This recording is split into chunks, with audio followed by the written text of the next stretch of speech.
And welcome to the show, Our Islam and Community Issues. My name is Naeem Sharif, and today we're doing part 3 of a series of the 50th anniversary of the Black Panther Party Free Breakfast Program. And in this, we're also talking about other history and the legacy of the Black Panther Party. That's something that we really want to pass on with these shows because a lot of things are not taught in the history books here in the United States. My guest today is Vanetta Molson and Elmer Dixon.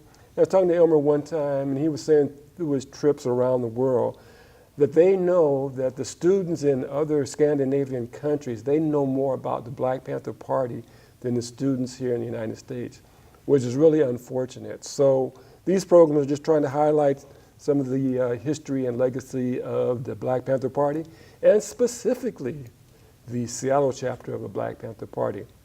So with that, how we want to roll with this? However you want to roll. You know, we were talking last show about, how the programs came about, and that they were survival programs pending revolution. One of the questions that we always get is, how did you fund the breakfast program? Right. And how did you fund your programs, period, but how did you fund the breakfast program? And as members of the Black Panther Party and the Black Panther Party, at least in the early years and most of the years while we were in the party, we never accepted any government funds. We didn't accept any grants. We didn't solicit any grants. All of our money came from donations that either came from within the community, people buying the Panther newspaper, or from wealthy white individuals or black individuals that gave to the Black Panther Party. One of the images that you may see on this round of photos is an image of James Brown. And I mentioned him in the previous show, that he was a longtime supporter of the breakfast program here in Seattle, because Aaron and I had made contact with him early on. And I built a relationship with him over a 30-year period that lasted until his death. And it was because of the fact that he recognized that we were out there at the forefront serving these kids. We had a motto in the Black Panther Party: use what you got to get what you need. And so we used the resources we had in the community. We grew up in Madrona, but before we moved to Madrona, when we first moved from Chicago, we were in I don't know what that neighbor is called, Squire Park, or it's near Coleman, the original Coleman Elementary School, which is now a museum. And when we were in that neighborhood, we used to take a shortcut through Judkins Park and go up to Gay's Bakery. This is in like the late 1950s. And there was a woman who was in the thrift store. Her name was Rosa. She was a young Italian woman. And so we would go in and we'd get our donuts, like 2 for a nickel or something like that, the big jelly donuts or whatever. And so years later, as Panthers, we went to Gay's Bakery. Rosa was still there, and she remembered when we were kids, small kids. And we told her, Rosa, we've got a program now where we're feeding kids, and we'd like you to give us some bread and some donuts for the free breakfast program. And she said, well, let me talk to Mr. Gay. Right. Henry Gay was his name. Gay's Bakery, Henry Gay was his name. And he gave us, the day-old bread, which were what ended up being hundreds of loaves of bread. So we took what we needed early on, but eventually we moved, because there was so much bread that we could use, because we increased the volume that we took as we moved into our free food program, where we gave away bags of groceries every week. And so we put a loaf of bread in every bag. But for the breakfast programs, we had bread to make French toast, a dish we called Popeyes, where we would take a piece of bread and we would put like a glass on it and cut the center out. and then we put pop an egg in the middle and fry it and then flip it over. Those kids love those Popeyes. Oh, wow. And so, but that came because we had that initial connection from when we were kids, and it's expanded all the way until we were adults, and that we had that relationship with Gay's Bakery. But we ended up, we actually built relationships like that with other organizations or other companies around the Seattle area. A dairy farm up in Linwood would give us hundreds of dozens of eggs for the free food giveaway, Wow. which we also used for the breakfast program.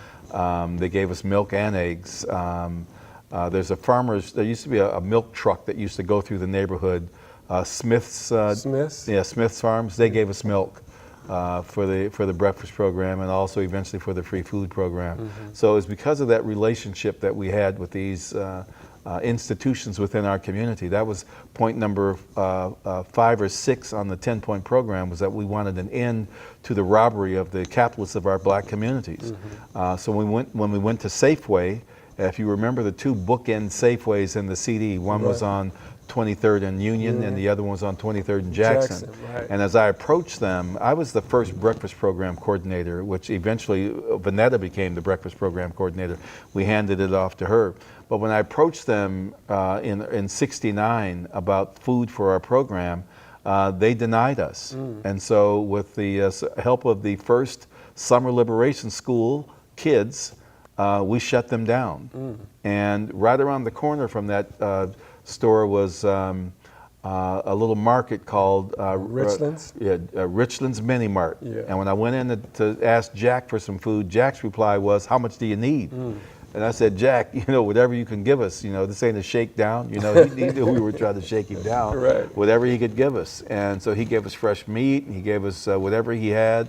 But he thrived because of that. He ended up moving up to the corner of 23rd and Union and buying that Shell gas station that was there and turned that into Jack's Super Mini Mart. Right, I remember that, And a Jewish guy, old Jewish guy, Jack Richland, who was a supporter of the breakfast program. And that's and later, when Jimi Hendrix asked us to be security for his last Seattle concert, which ended up being his last Seattle concert in 1970, I met him backstage, and we were sitting and laughing and talking, and he was just so thrilled that Garfield graduates had started the Black Panther Party, and he was a Garfield grad, and that there was a Black Panther Party in Seattle that was prominent. And so he committed that he was going to do a full benefit concert for the Children's Free Breakfast Program when he returned from Europe. Unfortunately, he died on that trip. But that's how we ran these programs, because of the support that we had from the community and leaders within our community. That's amazing. So they handed it off to you to be the coordinator. How did you like that? Oh, it was a lot of work. No, Yeah. but that was rewarding. It was rewarding. All right. People weren't as nice to me. They didn't give me as much food. Oh. So, we would come out of pocket, or we would have it. Yeah, if we had shortages on something, we had money to buy it, because we would come out of pocket, as Vanetta said, or we sold Panther papers. We had money from the Panther papers.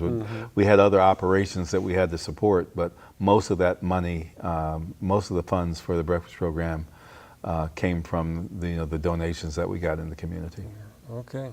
Well, with that, let's move on to some photos and kind of talk about these photos. Okay, we talked about this one with you with Dr. Talbert Small. Yeah, we saw that photo. Yeah, we saw that, so let's move on to that. Okay, here's a picture. Try Police, not Huey. Yeah, that's one of the Free Huey rallies down in the Bay Area. There's one of the Latino Chicano brothers there on the line of the Free Huey line. We had the original Rainbow Coalition with the Brown Berets out of the Latino community, the Red Guard, Asian Americans, AIM, the American Indian Movement, the Patriot Party, whites out of Appalachia, the Peace and Freedom Party. We had a true Rainbow Coalition. All right. And one of the people who really started that was, Fred Hampton? Fred Hampton was Out of Chicago. who really made it a profound reality. Yes. This is a picture. Okay. Okay. So that's you on the right, and that's Mr. James Brown there in the middle. That's the Godfather of Soul. Godfather of Soul. We had a long relationship, as I mentioned. When Aaron and I first met him, we had to call him Mr. Brown, and I called him Mr. Brown throughout our years interacting. But he told us to come out of the Panther uniforms and put on a suit, and we kind of, said, okay, yeah, but kind of chuckled behind our, not in front of him, obviously, but that we ain't coming out of our uniform. And it was not 6 months later that Huey ordered us out of uniform, but then we were wearing fatigues. Yeah. And the next time I saw him, we were in battle fatigues, and he's, I don't know if we had battle fatigues on when we met him. We may have been in like a casual jacket, like a leather jacket, and because Huey wanted us to dress like the people in the community. Right. But he said, okay, well, you came part of the way, but now you need to put suit and ties on. And the next time I saw him at the Trojan Horse in the early 70s when we were running Bobby for mayor, I was in a suit and tie. So was Ron Johnson when we went in and met him. And he laughed at us like, you finally got there. And so, yeah, we had that back and forth. Now, this was, of course, a more casual picture a few years later. But, yeah he was a great person, great friend. That's pretty cool. Okay. Let's go to the next photo. And I will say that he always gave us donations to the breakfast program. Wow. That's just a photo of a poster that was being used for highlight a speaking engagement I had on Whitaker campus in Baltimore, outside of Baltimore in Maryland. But that's a photo of a brother serving breakfast in one of the breakfast programs around the country. Yeah, but I still say he sure looks like Steve Phillips. Yeah, he does look like Comrade Phillips. Yeah. Okay. All right. I think we've seen that photo before. Yeah, so that's you and Dr. Small. Dr. Small. Oh, one thing about Dr. Small, as you mentioned, he helped with the medical clinic, and we briefly talked about the medical clinic here in Seattle. But you talked about how he was Bobby Seale and Huey P. Newton's physician. But at the banquet, when we heard him speak at the banquet, he's still working in the community, and he works 50 hours a week. 50 to 6 hours a week, and he's in his 80s. In his 80s. I mean, it's amazing. The dedication and the energy. Really good for that age. Yeah. And you being a nurse, tell us about somebody who's still doing their practice and they're almost 80 years old. I think we've seen that one as well. Come back to me. Come back to you later. Okay, we'll come back to you. Okay, so then that's we talked about that, we saw that briefly. Okay, so this is the picture there. This is at the park. And these are some people from Seattle and from the Oakland area. And Vanetta's in there. She's on the, I don't know how this picture looks. She's on the second from the left. There's Carol. That's Carol Rucker, Madeline Rucker. That's one of the comrades' daughters who's standing next to me. And there's BJ and his wife. And I think we've introduced most of those folks before. Yeah, but it was just good. We got that real group picture. Yeah. All right, let's continue on. Okay, so this is back in the day picture. So tell us about this back to the day picture.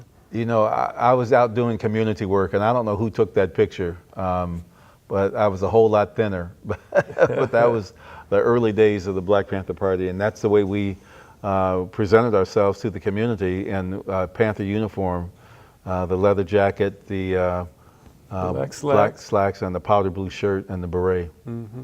All right. Was this in Seattle or Oakland, or do you know? Seattle? That's probably Seattle. Vanetta says Seattle, so we'll go with Seattle. All right.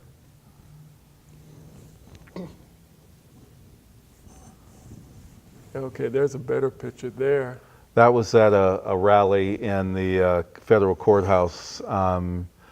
There's a couple of people in that photo that you can't see. One is of the speaker, who was Nafasi, Kathy Halley, one of the first members to join the Seattle Black Panther Party. And I, being the field lieutenant, I was in charge of security, so I was on security detail for her. But there's a young white woman in that picture who you can't see who was holding a Free Huey poster. She was about 11 or 12 years old at the time, Karen Bodimer, but she babysat the first Black Panther Party kid, my nephew, Curtis and Joanne's son, Kurt Jr. Outstanding. But that was at the federal courthouse in downtown. All right.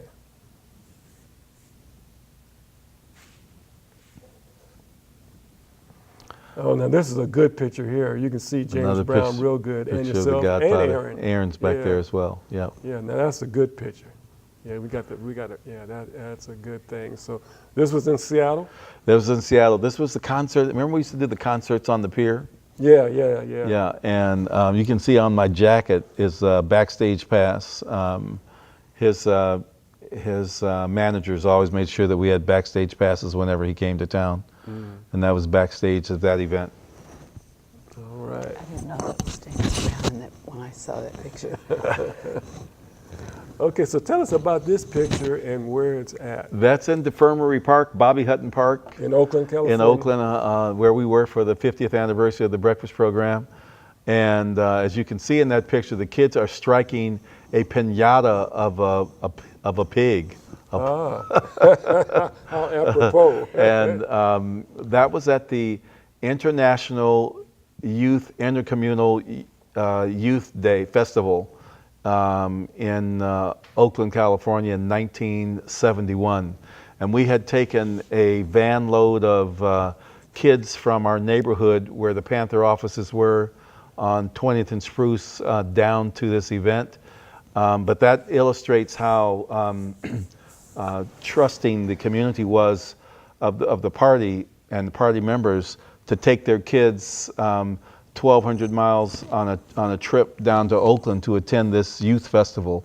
They trusted us to take their kids because we were embedded within the community. That's several of those kids, their mother Shirley and their grandmother Moon Pie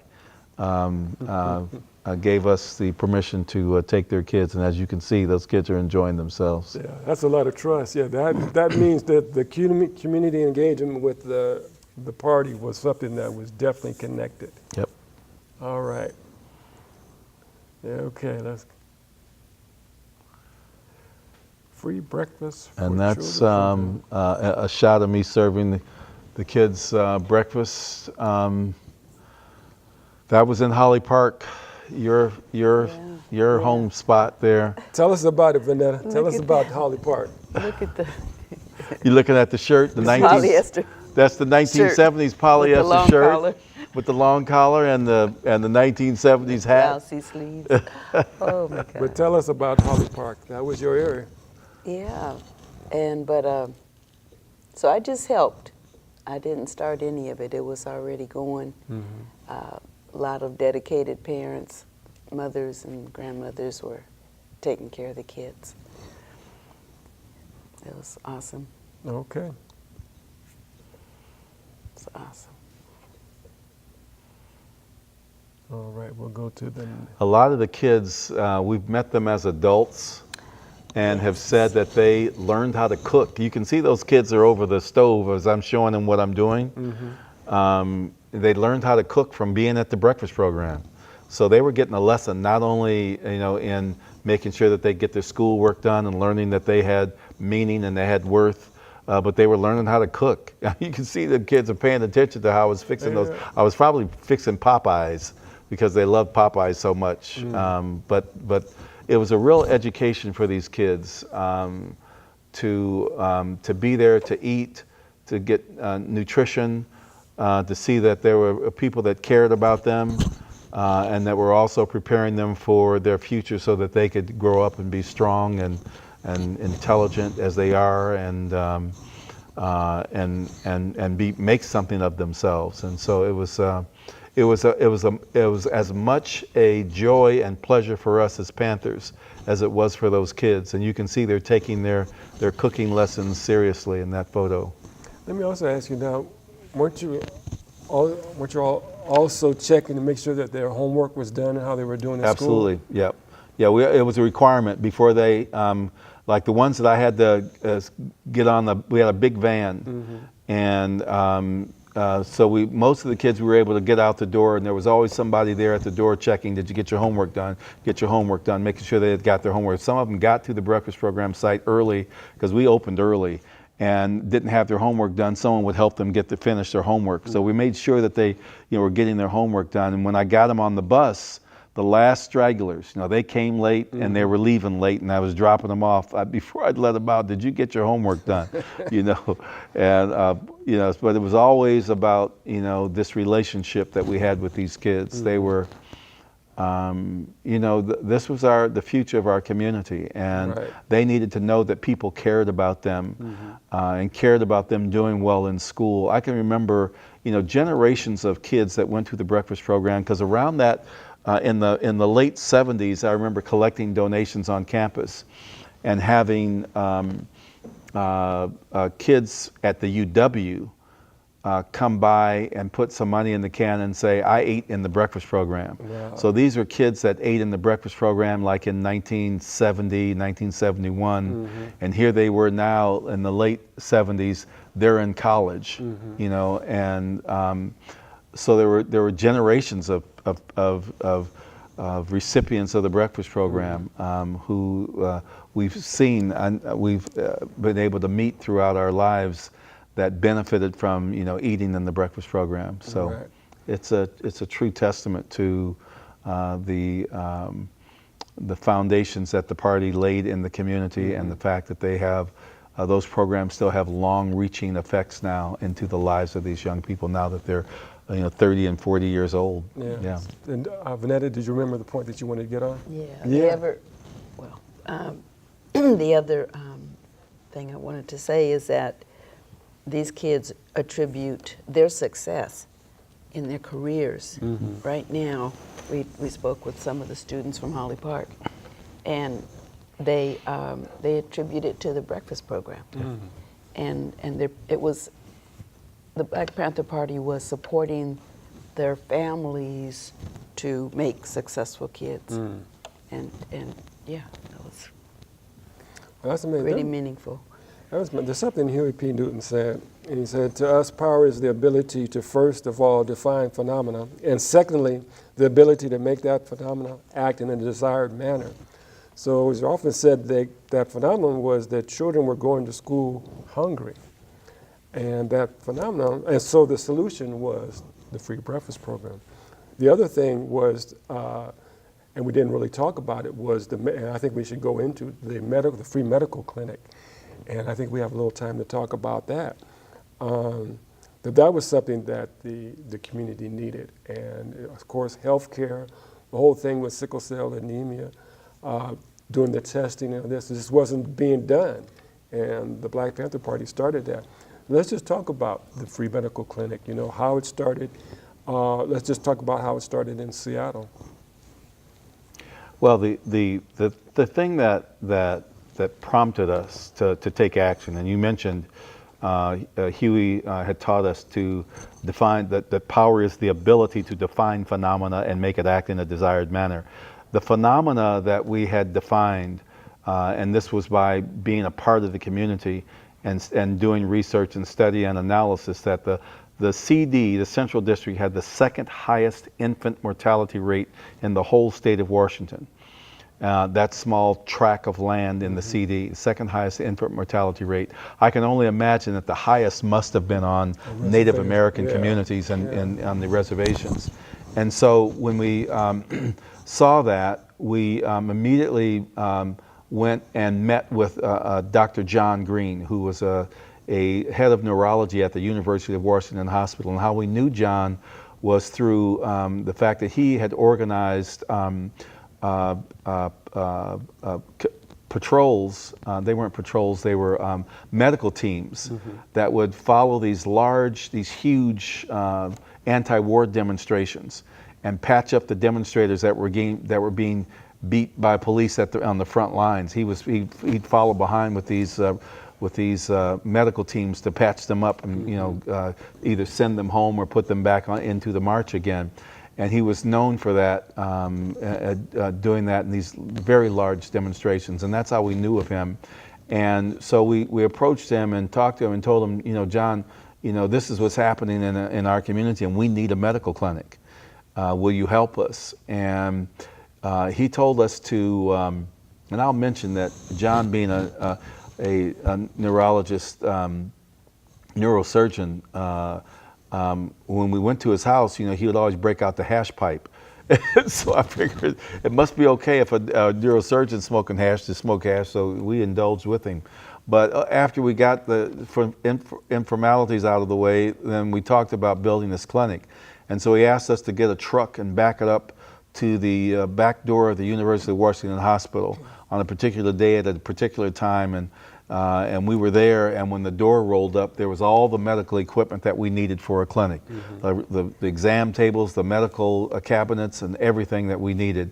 And when we asked him where he got that stuff from, he said he appropriated it from the hospital. Well, but because they weren't using it anyway, sitting there, so he gave it to us, as he did for the 4 other clinics that were in the area, because he helped start the Country Doctor Clinic, the Aradia Women's Clinic, the CMAR Clinic, which is the Latino Community Clinic, and also the Asian Community Clinic, the ID Clinic in the International District. So we were all starting around the same time. And so how he staffed our clinic was by assigning 3rd and 4th year black medical students. They were entering their residency and their internships. They were at that stage, of 3rd and 4th year, about to graduate into those programs, and so this was where they would begin to practice some early medicine. And then there were a couple of other volunteer doctors who then supported them, supported their work in our clinic, and that's how we staffed those clinics. Wow. It was all in our headquarters, the original clinic at 20th and Spruce. Which was a sandbag, fully protected, guarded office. I can recall women who came into the clinic saying that they felt safe when they stepped into the walls and the offices of the Black Panther Party, because they knew that it was fortified and that it couldn't be breached, and if an attack was coming, we could defend ourselves. And that's the environment they came into to get their free medical clinic. Have mercy. I'm telling you, what a rich history. We got to do this another time if we're able to. But thank you all very much for coming on the program and giving us this history. We thank our audience for listening. And like I said, we're on cable TV, Seattle, Bremerton, and Olympia, and on YouTube. And we thank our technician, the great Jamal Sharif. Thank you all very much. Peace. Peace.